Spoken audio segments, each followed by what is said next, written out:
মৌসুমী দ্বীপ পশ্চিমবঙ্গের ভূমি মানচিত্রের বাইরে বঙ্গোপসাগরের বুকে জেগে ওঠা একখণ্ড দ্বীপভূমি। প্রায় ২৭ স্কোয়ার কিলোমিটার এর বিস্তার। অনেক দিনের ইচ্ছা পূরণ করতে ৩ বন্ধু মিলে এখানে আসলাম। থাকার জন্য এখানে প্রচুর হোমস্টে আছে। সমুদ্রের ধার ধরেই এই রকম সব হোমস্টে গড়ে উঠেছে। আমরা উঠেছিলাম বালুচরী বিচ ক্যাম্পে। থাকা খাওয়া নিয়ে মাথাপিছু ১২০০ টাকা করে নিয়েছিল। এরকম টেন্টেও থাকা যায়।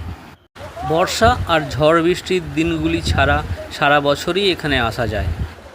এদের রান্না যথেষ্ট ভালো ছিল। খাওয়ার পর নির্ভেজাল আড্ডায় কখন যে দুপুর পেরিয়ে সূর্যাস্তের সময় এসে গেল বুঝতেই পারলাম না। এক মনোরম সূর্যাস্তের সাক্ষী হলাম। এখন জোয়ার আসছে তাই সারাটা দিন আনন্দেই কেটে গেল।